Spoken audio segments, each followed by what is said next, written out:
ഇപ്പം സേവാഭാരതി പോലുള്ളൊരു സംവിധാനം ചെയ്യുമ്പോൾ ഇപ്പുറത്തെ സൈഡിൽ ഭക്ഷണം കൊടുക്കുന്നൊരു സംവിധാനം ഉണ്ടാക്കുന്നത് അങ്ങനെ ഒരു ബദലാണോ ശരിക്കും ചെയ്യേണ്ടത്? ഏത് തലത്തിലാണത് കൈകാര്യം ചെയ്യേണ്ടത് DYFI ആണ് തീരുമാനിക്കേണ്ടത്. അല്ല, DYFI അത് പലപ്പോഴും പറയാറുണ്ട്, ഇതാണോ രാഷ്ട്രീയ പ്രവർത്തനം. അത് അതിനോട് ശക്തമായി വിയോജിച്ചാണ്. DYFI എന്ന് പറയുന്നത് DYFI മനസ്സിലാക്കേണ്ടതാണ്. DYFI എന്ന് പറയുന്നത് രാഷ്ട്രീയ സംഘടന അല്ല. DYFI എന്ന് പറയുന്നത് ഡെമോക്രാറ്റിക് യൂത്ത് ഓർഗനൈസേഷനാണ്. അതിൻ്റെ പേരിൽ, അതിൻ്റെ ഭരണഘടനയിൽ, അതിൻ്റെ പരിപാടിയിലൊക്കെ അങ്ങനെ തന്നെയാണ് വിഭാവനം ചെയ്തിരിക്കുന്നത്. സമൂഹത്തിലെ എല്ലാ വിഭാഗം ജനങ്ങളെയും ആകർഷിക്കാൻ കഴിയുന്ന, സമൂഹത്തിൻ്റെ എല്ലാ മേഖലകളിലും ക്രിയേറ്റീവായിട്ട് ഇടപെടാൻ കഴിയുന്ന ഒരു ഓർഗനൈസേഷനായിട്ടാണ് DYFI വിഭാവനം ചെയ്തിരിക്കുന്നത്. അതുകൊണ്ട് ഞങ്ങൾ ചെയ്യുന്നത് വളരെ ശരിയായ രീതിയാണ് DYFI. വിമർശകരുടെ ഇതാണ് പ്രശ്നം.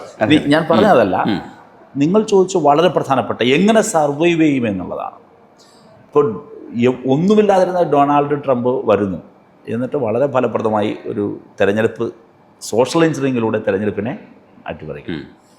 1992 ബാബരി മസ്ജിദ് ധ്വംസനം കഴിഞ്ഞാൽ 2002 ഗുജറാത്ത് വംശഹത്യ. ആ ഗുജറാത്ത് വംശഹത്യയുടെ സമയത്ത് എന്തായിരുന്നു നരേന്ദ്രമോദിയുടെ പെർസെപ്ഷൻ? അതിൽ നിന്ന് വലിയ നിലയിലുള്ള ഒരു സ്വിച്ച് ഓവറിന് നരേന്ദ്രമോദിക്ക് സാധിക്കുന്നു. ഞാൻ നേരത്തെ പറഞ്ഞ പെർസെപ്ഷൻ ഗമിക്കാണ്.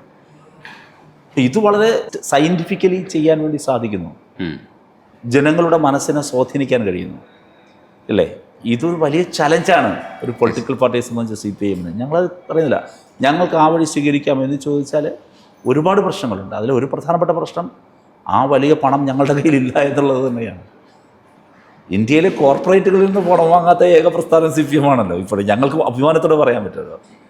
വേറെ ആരുമല്ലല്ലോ. വൻ തുക അപ്പുറത്ത് വേണം, ഞങ്ങൾക്ക് ആ തുകയില്ല. ഞങ്ങൾ സാധാരണക്കാരായ മനുഷ്യരെയാണ് പണം പിരിക്കുന്നത്. ആ പിരിക്കുന്ന പണം അവിടെ ഉണ്ടാവും, ഒരു രൂപ എവിടെയും പോവില്ല. എന്നതിൽ കവിഞ്ഞാൽ ഇതിനാവശ്യമായ മൂലധനം വളരെ വലുതാണ്, നമ്മുടെ പരിധിക്ക് പുറത്തേക്കുന്നതാണ്. ഇതാണൊരു പ്രശ്നം.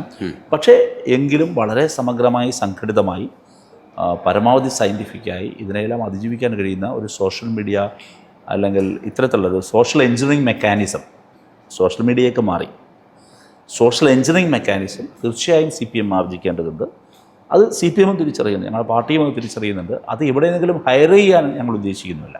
ഗൗരവമുള്ള കാര്യങ്ങളൊക്കെ സംസാരിക്കുന്ന, ടെലിവിഷനിലൊക്കെ ഭയങ്കരമായിട്ട് വലിയ വിപ്ലവമൊക്കെ പറയുന്ന ആൾ വീട്ടിൽ വന്നാൽ ഒരു കുട്ടിയെ പോലെ ബിഹേവ് ചെയ്യുന്ന ചില സിറ്റുവേഷൻസ് അമൃതയുടെ അടുത്ത് ഉണ്ടാവുമായിരിക്കും.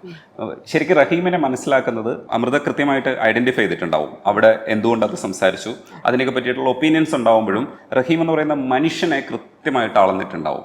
ആ മനുഷ്യൻ ശരിക്കും ഒരു കുട്ടിയാണോ? നല്ല കുട്ടിയാണ്. അനുസരണയുള്ള, മക്കളെക്കാൾ, അതെ, ചില സമയത്ത് മക്കളെക്കാൾ കുട്ടിയാണ്. അതൊരു വാശിയുടെ എലമെന്റ് അല്ലല്ലോ. വാശിയുടെ എലമെന്റ് ഒന്നുമില്ല. വാശി എടുത്തിട്ട് യാതൊരു കാര്യമില്ല എന്നുള്ള നല്ല ധാരണയുള്ളതുകൊണ്ടായിരിക്കാം വാശിയില്ല. വാശി എടുത്താലും അവിടെ ഞങ്ങള് 4 പേരും അങ്ങനെ അങ്ങോട്ടും ഇങ്ങോട്ടും, പക്ഷെ 4 പേരും കുഞ്ഞുങ്ങളാണ് വീട്ടില്. അതാണ് സത്യം. അച്ഛനാണ് ഞങ്ങളുടെ വീട്ടിലെ കാരണവർ. അച്ഛൻ മറ്റേ മാഷാണ്, ചാക്കോ മാഷാണ് ഞങ്ങളുടെ വീട്ടിലെ. A+B² ആണ് അച്ഛൻ. ഇപ്പോഴും ഞങ്ങള് 4 പേര്, അച്ഛൻ വേറെ വെളിയിൽ നിന്ന് ആരെങ്കിലും വന്നാൽ അവർക്ക് സംശയം തോന്നും. ഞങ്ങൾ 4 പേരും കുട്ടികളും, അച്ഛനാണ് ചാക്കോ മാഷും. ഈ കുട്ടി ആശ്വസിക്കാൻ പിടിച്ചു കഴിഞ്ഞാൽ അങ്ങനെ തന്നെ നിന്ന് തരുമോ, അതേ ചാടി പോവോ? ഇല്ല, ആശ്വസിക്കാൻ പിടിച്ചു കഴിഞ്ഞാൽ ഭയങ്കര, എന്താ പറയണ്ടേ, ഈ ചെറിയ കാര്യങ്ങൾക്ക് പോലും ഭയങ്കരമായ മനസ്സലിവൊക്കെ ഉള്ള അങ്ങനത്തെ ഒരാളാണ്. വളരെ, എന്നോട് ഒരുപാട് പേര് പുറത്ത് പോകുമ്പോൾ ചോദിക്കുന്ന ഒരു കാര്യമാണ്, ഈ ചർച്ചയിലൊക്കെ കാണുന്ന പോലെ ആളുകളുടെ കൂടെ എങ്ങനെ ജീവിക്കും, അവർ ഭയങ്കര ദേഷ്യമായിരിക്കില്ലേ, ഇങ്ങനെ തന്നെയാണോ വീട്ടിൽ സംസാരിക്കുന്നത്? പക്ഷെ ഒരു 2 മിനിറ്റ് അല്ലാതെ പേഴ്സണലി സംസാരിക്കുന്ന എല്ലാവരും പറയും, ഇയാൾ ഇങ്ങനെയല്ലേ, ഇയാള് പെർസെപ്ഷനാണ്. ചാനൽ ചർച്ച വരുന്നത് എന്നോട് പേഴ്സണലി ഒരുപാട് ഭയങ്കര പാടായിരിക്കല്ലേ ഇങ്ങനെ ജീവിക്കാൻ കൂടെ. പക്ഷെ വീട്ടിൽ വന്നാലേ അറിയുള്ളൂ. വീട്ടിൽ വരണമെന്നില്ല, പുള്ളിയോട് 2-3 മിനിറ്റ് സംസാരിക്കുമ്പോൾ തന്നെ മനസ്സിലാവും. ഭയങ്കര കിലുക്ക സിനിമയിലെ രേവതിയുടെ ഒരു സീൻ ഉണ്ടല്ലോ, രേവതിയല്ല ഇന്നസെന്റ് ചിരിക്കുന്നു. അതെ, കുട്ടി ചിരിക്കും. ചെറിയ തമാശകളൊക്കെ ആണെങ്കിലും വളരെ പൊട്ടിച്ചിരിക്കുന്ന, അതെനിക്ക് ഞങ്ങൾ 4 പേര് ഏകദേശം ഒരേ ടീമായിരിക്കും. വീട്ടില് നിങ്ങളെല്ലാവരും കോമഡി കാണാൻ ഇഷ്ടപ്പെടുന്നു. അല്ല, എനിക്ക് തോന്നുന്നു കുറച്ചുകൂടെ ഗൗരവമുള്ള സിനിമകൾ കാണുന്ന റഹീമാണ്. അല്ല, സിനിമ ഞങ്ങള് എല്ലാവരും. എൻ്റെ ഒരു ഇഷ്ടപ്പെട്ട ജോണർ എന്ന് പറയുന്നത് ഒന്ന് ത്രില്ലർ ഭയങ്കര ഇഷ്ടമാണ്, ദെൻ കോമഡി ഭയങ്കര ഇഷ്ടമാണ്. ഇത് രണ്ടാണ് എൻ്റെ ഇഷ്ടം. നമുക്ക് എല്ലാവർക്കും ഇഷ്ടമാണ്. പക്ഷേ ഈ ഫാമിലി ഓറിയന്റഡ് ആയിട്ട് നമ്മുടെ ഒരു ആകാശദൂത് പോലുള്ള ആ മെലോഡ്രാമകൾ എനിക്ക് അങ്ങോട്ട് കാണുമെങ്കിലും എനിക്കതങ്ങോട്ട് എൻ്റെ ടേക്കല്ല അത്.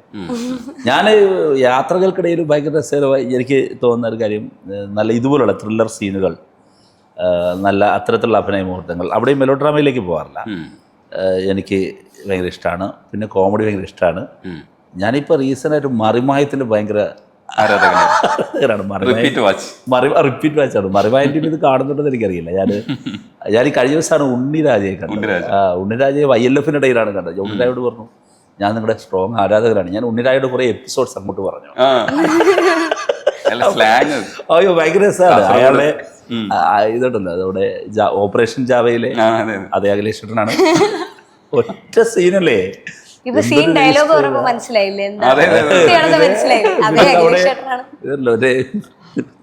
തൊട്ടി മുതൽ സാക്ഷീലം പുള്ളി വന്നിട്ട് പറയുന്ന സീനുണ്ടല്ലോ. ഇപ്പോഴൊക്കെ നമ്മുടെ അണുവികരണം മുഴുവനും എനിക്ക് പൈസ അണ്ണാങ്കൊട്ടാ മറ്റേ ഉണ്ണിരാജയ്ക്ക് ഒരു പ്രൊമോഷൻ കാണുന്നുണ്ടല്ലോ അല്ലേ? അല്ല, ഉണ്ണിരാജന്റെ വലിയ ഫേവാണ്. ഉണ്ണിരാജ മാത്രമല്ല, ആ മറിമായത്തിലെ കുറേ ആളുകളുണ്ട് വളരെ നാച്ചുറലായിട്ടൊന്ന് ഹാൻഡിൽ ചെയ്യുന്നത്. ഇപ്പോൾ നമ്മുടെ പട്ടാമ്പിക്കാരൻ, അയാളുടെ അതിൽ പ്രധാനപ്പെട്ട നടൻ മണികണ്ഠൻ പട്ടാമ്പി ആ പ്യാരിജാതൻ്റെ ക്യാരക്ടർ ചെയ്യുന്നത് എന്തൊരു ജെന്യൂൻ ക്യാരക്ടറാണത്. അത് നമ്മൾ നിസ്സാരമായി അല്ല, ഞാനതിൽ കാണുന്നത് തുടർച്ചയായൊരു സീരീസ് ചെയ്യുന്നു. പക്ഷെ ആ വ്യത്യസ്തമായ കഥാപാത്രങ്ങൾ അവർ ചെയ്യുന്നു. അതിൻ്റെ ജെന്യൂനിറ്റി നിലനിർത്തിക്കൊണ്ട് പ്രേക്ഷകരെ മടുപ്പിക്കാതെ കൊണ്ടുപോകുക എന്ന് പറഞ്ഞാൽ നമ്മളൊന്നും അത്ര മോശക്കാരൊന്നുമല്ലോ. മീൻസ് ക്രിട്ടിക്കലായി തന്നെ, അതായത് ഇഷ്ടപ്പെട്ടില്ലെങ്കിൽ ഇഷ്ടപ്പെട്ടാന്ന് എനിക്കെല്ലാം ആർക്കായാലും തോന്നുമല്ലോ. അപ്പം എന്നെ ബീറ്റ് ചെയ്യാൻ കഴിയുന്നു അല്ല, എന്നെ ബീറ്റ് ചെയ്യാണല്ലോ. അതുകൊണ്ടാണല്ലോ ഞാൻ വീണ്ടും അവരെ പിന്തുടരുന്നത്. അപ്പം ഞാനവരെ റെസ്പെക്ട് ചെയ്യണ്ടേ, അവരുടെ ടാലൻറ്റിനെ റെസ്പെക്ട് ചെയ്യണ്ടേ. എനിക്കതുകൊണ്ടാണ് ഞാൻ പേരെടുത്ത് പറയുന്നത്. അത് അവരോട് തന്നെ പേഴ്സണലി കണ്ടാൽ മണികണ്ഠൻ പട്ടാമ്പിയോടായാലും നമ്മുടെ ഉണ്ണിരാജയോടായാലും ഈ പ്യാരിജാതൻ, പിന്നെ ഇവർക്ക് എത്ര ഗംഭീരമായിട്ടാണ് അതിനകത്ത് നമ്മുടെ മണ്ടോദരി ശ്രീകുമാറിൻ്റെ പാർട്ണർ എത്ര ഗംഭീരമായിട്ടാണ് അതൊക്കെ ചെയ്യുന്നത്. ഇതൊക്കെ നമ്മളെ സ്ഥിരമായിട്ടത്, പിന്നെ മാത്രമല്ല സാമൂഹ്യ പ്രസക്തമായ കാര്യങ്ങളാണ്. ഞാൻ അതിൽ കണ്ടൊരു കാര്യം, അത് വലിയ പ്രധാനപ്പെട്ട ഒരു കാര്യമാണ്. എൻ്റർടൈൻമെൻറ്റ് ഇൻഡസ്ട്രി ഭയങ്കരമായിട്ട് മാറി. നമ്മൾ ഗാഡ്ജറ്റുകളാണ്, നെഗറ്റീവ് ഹ്യൂമറുകളല്ല, വളരെ പോസിറ്റീവായ ഹെൽത്തിയായ ഹ്യൂമർ.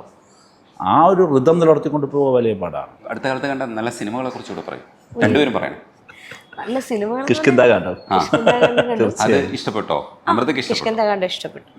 എനിക്ക് നന്നായിട്ട് ഇഷ്ടപ്പെട്ടു. പെർഫോമൻസ് പലതിലും പലതരത്തിലാണ്. ഇപ്പോൾ റൈഫിൾസ് ക്ലബ്ബ് ഗംഭീര മേക്കിംഗ് ആണ്. അതിൽ കഥയൊന്നുമില്ല,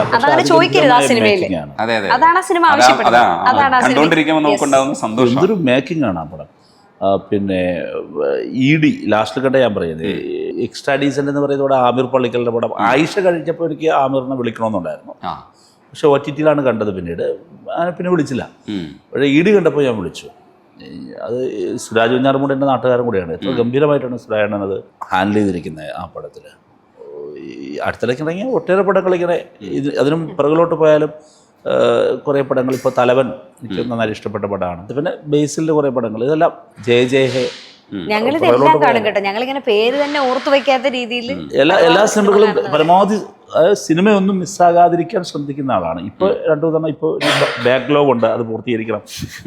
ഇപ്പോഴിറങ്ങിയ 2 തന്നെ കാണാൻ പറ്റിയിട്ടില്ല. നമ്മുടെ ഈ രേഖാചിത്രം, ഐഡന്റിറ്റി, ആ സീരീസ് ഇങ്ങോട്ട് തിരക്ക് കാരണം കാണാൻ പറ്റിയിട്ടില്ല. അപ്ഡേറ്റഡ് ആണ്, സമയം കിട്ടുന്നുണ്ട്. അത് നമ്മുടെ ഒരു ഹാങ് ഔട്ടിൻ്റെ പ്രധാനപ്പെട്ട, ഞങ്ങൾക്ക് 4 പേർക്കും യോജിക്കാൻ കഴിയുന്ന ചില മേഖലകളുണ്ട്. അതിൽ ഒന്നാമത്തെ മേഖല സിനിമയാണ്. അപ്പോൾ ഹാങ് ഔട്ടിൻ്റെ പ്രധാനപ്പെട്ട ഒരു ഏരിയ ആയിട്ട് അത് എടുക്കുക എന്നുള്ളതാണ്. 2 യാത്ര, ഞങ്ങൾക്ക് എല്ലാവർക്കും എന്നപോലെ ഞങ്ങൾക്ക് 4 പേർക്കും ഒരുപോലെ ഇഷ്ടമുള്ളത് കാര്യമാണ്. 3 ഭക്ഷണമാണ്, ഫുഡ് എക്സ്പ്ലോർ ചെയ്യാൻ പോകുക എന്നുള്ളതാണ്. അത് എല്ലാവർക്കും ഇഷ്ടമുള്ള കാര്യമാണ്. ഇതിൽ മൂന്നിലും പരമാവധി ലക്ഷ ടൈം പരമാവധി ഇതിനു വേണ്ടി അങ്ങ് പാക്ക് ചെയ്യും. സിനിമയൊന്നും വിടില്ല. പിന്നെ സിനിമ ഇഷ്ടപ്പെട്ടാൽ, അതിലെ ക്യാരക്ടറിനെ ഇഷ്ടപ്പെട്ടാലൊക്കെ അവരുടെ നമ്പർ തേടി പിടിച്ച് അവരെ വിളിക്കുകയും അവരുമായി ബന്ധം സ്ഥാപിക്കുകയും. കിഷ്കിന്ദാകാന്ഡം കണ്ടിട്ടാണ് ഞാൻ ഇദ്ദേഹത്തെ വിജയരാഘവേട്ടനെ വിളിക്കുന്നത്. അതൊരു ഗംഭീര വിളിയാണല്ലോ. കുഞ്ചാക്കോ ബോബൻ്റെ നമ്മുടെ ബൊഗൈൻവില്ല കഴിഞ്ഞിട്ട് ഞാൻ കുഞ്ചാക്കോയെ വിളിച്ചു. അത് വിളിക്കണമെന്ന് തോന്നിയാൽ നമ്മുടെ രജിസ്റ്റർ ആയാൽ അത് ഇഷ്ടപ്പെട്ടാൽ. ബൊഗൈൻവില്ലയിൽ ഗംഭീരമായിട്ടല്ലേ, ആ പടവും നല്ല മേക്കിംഗ് ആണ്. പിന്നെ ഗംഭീരമായിട്ട് ചാക്കോച്ചൻ അത് ചെയ്തിട്ടുമുണ്ട്. അത് നമുക്ക് വലിയ പ്രതീക്ഷ നൽകുന്നതല്ലേ.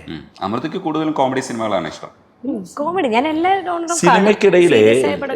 സീനിനിടയിലെ നമ്മൾ കാണാത്ത പൊളിറ്റിക്കൽ റീഡിങ് ഇയാൾ നന്നായി നടത്താറുണ്ട്. ഓ അതാണ് പൊളിറ്റിക്കൽ കറക്റ്റ്നെസിന്റെ ആളാണ്. അയ്യോ കറക്റ്റ്നെസ് അല്ല അല്ല പൊളിറ്റിക്കൽ കറക്റ്റ്നെസിന്റെ അല്ല പക്ഷെ പൊളിറ്റിക്കൽ റീഡിംഗ് ഉണ്ടല്ലോ, ഈ ഒളിച്ചു വെച്ച് പറഞ്ഞിരിക്കുന്ന ഒരു പൊളിറ്റിക്കൽ, അത് ഗംഭീരമായിട്ട് ഇയാള് അത് നന്നായിട്ട് റീഡ് ചെയ്യും. ഏതെങ്കിലും ഒരെണ്ണം ഞങ്ങൾക്ക് വേണ്ടിയിട്ട് പ്രയോഗിക്കും. ARM സിനിമയിലെ ആ സാധനം എവിടെയായിരിക്കും ഒളിച്ചിരിക്കുന്നതെന്ന് മുമ്പ് വഴി കാണിക്കുന്നതിന് വേണ്ടി വീശുന്ന സാധനം എന്താന്ന് ഓർമ്മയുണ്ട? അത് ഞാൻ എൻ്റെ റിവ്യൂവിൽ എഴുതുന്നുണ്ട്. അത് കടപ്പാട് ഇവിടെയാണ്, അരിവാളാണ് ഞങ്ങള് ദിശ കാണിച്ചു കൊടുക്കുന്നത്. ഓ ചെയ്തി കാല അവസാനം അല്ല ഇങ്ങനെയുള്ള കുഞ്ഞു കുഞ്ഞു സാധനങ്ങള് പെട്ടെന്ന് എനിക്ക് ചിലപ്പോ ആ സിനിമ ഞാൻ കണ്ടിരിക്കുമ്പോൾ നമ്മൾ ഒരുമിച്ചാണ് കാണുന്നത്. അത് കേരളത്തിന്റെ ആ സീൻ എനിക്ക് പ്രത്യേകമായി ആ ഒരു രാഷ്ട്രീയം എന്നെ അതിൽ ഹുക്ക് ചെയ്ത പൊളിറ്റിക്സ് വേറെ ഒരുപാടുണ്ട്. ചിയോദിക്കാവിൽ എൻ്റെ അമ്മ കയറിയപ്പോൾ തന്നെ ഞാൻ വിജയിച്ചു എന്ന് പറയുന്ന ഒരു അത് പിന്നെ പറയുന്ന സ്റ്റേറ്റ്മെന്റ് ആണല്ലോ, അത് ഗംഭീരം അതാണ്. പിന്നെ അതിനേക്കാൾ ഉപരി അംബേദ്കറിനെ പഠിപ്പിച്ചുകൊണ്ടിരിക്കുമ്പോഴാണ് നമ്മുടെ പോലീസ് കള്ളനാണെന്ന് പറഞ്ഞിട്ട് താണജാതിക്കാരനെ അറസ്റ്റ് ചെയ്യാൻ വരുന്നത്. ഭരണഘടന എഴുതിക്കൊണ്ടിരിക്കുന്നു. ഭരണഘടന അത് ഭയങ്കര പൊളിറ്റിക്കൽ സ്റ്റേറ്റ്മെന്റ് ആണല്ലോ ഇന്നത്തെ ഇന്ത്യയിൽ പ്രത്യേകിച്ച്. അതൊക്കെ എനിക്ക് ഞാൻ തിരക്കഥാകൃത്തിനെ വിളിച്ചിരുന്നു, കാസർഗോഡ് സ്വദേശി. അവിടെ ഏറെ നേരം സംസാരിച്ചു. ഞാൻ ഈ സീനെല്ലാം ഓർത്ത് വെച്ച് പറയുകയും ചെയ്തു. സിനിമയെ അങ്ങനെ തന്നെയാണ് ഞാൻ കാണുന്നത്. ഇത് ഭയങ്കര പൊളിറ്റിക്കൽ കറക്റ്റ്നെസിന്റെ ആളല്ല, ഇങ്ങനെ ഈ കാണുന്ന അതായത് ലൗഡായിട്ട് പറയാതെ പറയുന്ന സാധനങ്ങളെ വായിക്കാൻ ഭയങ്കര ഇഷ്ടം. ഇയാൾക്ക് വലിയ ഇഷ്ടമാണ്. സിനിമ കഴിഞ്ഞിട്ട് കാറിൽ തിരിച്ചു വരുമല്ലോ, അത് അപ്പോഴാണ് നമ്മളെ ഡിസ്കഷൻ. സിനിമ കഴിഞ്ഞാൽ രാത്രി ആയിരിക്കും മിക്കവാറും സമയം കിട്ടുക. സിനിമ കഴിഞ്ഞിറങ്ങിയാൽ നമ്മുടെ ഒരു രീതി എന്ന് വെച്ചാൽ അവിടെ നിന്ന് ഇറങ്ങുക, നേരെ സിനിമ കണ്ട് ഇങ്ങോട്ട് ഇറങ്ങുമ്പോൾ മുതൽ സിനിമയുടെ അടുത്ത ഹാഫ് നമ്മൾ സ്റ്റാർട്ട് ചെയ്യും. ഞങ്ങള് റീവാച്ച് ചെയ്യാം. കുട്ടികളും കൂടും എൻ്റെ കൂടെ. അവന്മാർ ഉറങ്ങിയില്ലെങ്കിൽ ചിലപ്പോൾ ഉറങ്ങിയായിരുന്നു, നല്ല നൈറ്റൊക്കെ ആയാലും. പിന്നെ ഞങ്ങൾ സൂടിക്കാനൊക്കെ പോയാൽ അവിടെ ഇരുന്ന് ഇത് തുടരും. പിന്നെ വീട്ടിലേക്ക് വരുമ്പോഴും തുടരും. അതൊരു എന്റർടൈൻമെന്റ് ആണ്. ചിലപ്പോ ഭയങ്കരമായി വിളിക്കണമെന്ന് തോന്നിയാൽ ആ രാത്രിയിൽ തന്നെ നമ്പർ എടുത്തിട്ട് തേടി പിടിച്ച് വിളിക്കും. രാത്രി തന്നെ വിളിക്കും, ഇല്ലെങ്കിൽ ടെക്സ്റ്റ് ചെയ്തേക്കും. പിന്നീട് റിലീസിങ് സമയമൊക്കെയാണ്. അതെ നമ്മൾ വളരെ ഇങ്ങനെ അൺടൈമിലൊക്കെ വിളിച്ചളയും. ഇല്ലെങ്കിൽ പിറ്റേ ദിവസം രാവിലെ എഴുന്നേറ്റാൽ അസ്വസ്ഥനായി ആ ആളിനോട് വിളിച്ച് സംസാരിക്കാൻ വേണ്ടി സമയം മെനക്കെടും. അതിലൊരു രസമുണ്ട്. അതിനുശേഷം അവരോടുള്ള സംഭാഷണം ഉണ്ടല്ലോ, അത് ഒരു നോവൽ വായിച്ചാലും തീർച്ചയായിട്ടും അത് തന്നെയാണ്. ഒരു നോവൽ വായിച്ചാലും അങ്ങനെ തന്നെയാണ്. ഇപ്പോൾ ഇന്ദുഗോപന്റെ ഇപ്പോൾ പുറത്തു വരാൻ പോകുന്ന പൊന്മാൻ എന്ന് പറയുന്ന ഒരു സിനിമയാണ്. കാണേണ്ട സിനിമ, ഗംഭീര സിനിമ ആയിരിക്കും എന്നുള്ള എനിക്ക് സംശയമൊന്നുമില്ല. ബേസിലാണ് ചെയ്തിരിക്കുന്നതെന്ന് കഴിഞ്ഞ ദിവസം ഇന്ദു കണ്ടപ്പോൾ പറഞ്ഞു. 4-5 ചെറുപ്പക്കാർ എന്ന് പറയുന്ന ഒരു നോവലാണ്. അതൊരു ഗംഭീരം കഥയാണ്. കൊല്ലത്ത് കിടക്കുന്ന രസകരമായ കഥയാണ്. വിലായത്ത് ബുദ്ധ അയാളുടെ വരാൻ പോകുന്നത്. ഇതെല്ലാം ഈ നമ്മൾ ഇവരുമായിട്ടൊരു വർത്തമാനം. റാം ജോറഫ് ആനന്ദി വായിച്ചു കഴിഞ്ഞപ്പോഴും വിളിക്കാൻ തോന്നി, വിളിച്ചു. ഇങ്ങനെ പരമാവധി ഏത് വിളിച്ചാലും വായിച്ചു കഴിഞ്ഞാൽ അയാളോട് സംസാരിക്കാനും ആ ഗ്രന്ഥകർത്താവിനോട് സംസാരിക്കാൻ ഒരു സമയം കണ്ടെത്താറുണ്ട്. അതുകൂടിയാണ് നമ്മുടെ വായനയുടെ തുടർച്ച.